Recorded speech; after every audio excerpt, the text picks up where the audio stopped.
Gold, it's Jonesy and Amanda driving you home. Friday's a great day for science information. For those that don't know, Amanda used to helm a science show. I guess she didn't really helm it. You were there with a bunch of other people wearing matching knits and had reasonable haircuts. No, we had knits in our hair.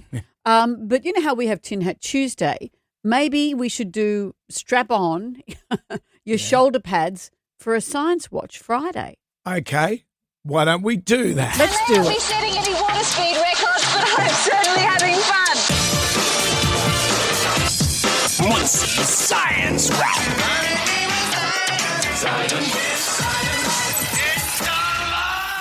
I can do more if you like. What have we got today? Let me tell you this. I'm a big fan of a woman called Hannah Fry. She's on she's on a podcast called The Rest is Science. And she has just described something called a phantom jam.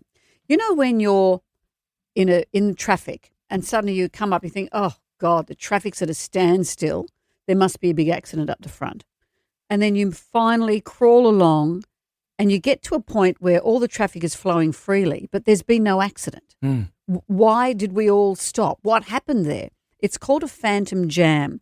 And this is what's happening because when a motorway gets too crowded, people apparently stop behaving like individual cars and the entire motorway behaves according to the rules of fluid dynamics. Here's what happens. When the traffic is dense, the cars are driving quite close to each other. And maybe at some point somebody changes lanes or taps their brakes a little bit too hard, but that makes the person behind them have to brake. And that means the person behind them has to brake and so on. And because of human reaction times and different times that we all react, the amount of braking increases as you go further back until about 20 cars or so back, the amplification is so big that the traffic comes to a standstill. Yeah. So you have set off an unstoppable force, and this is known as a phantom jam.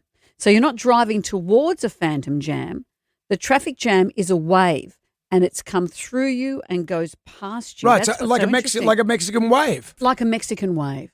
And so there's no point in getting anxious about it. This is what Hannah says. There's only two things we can do.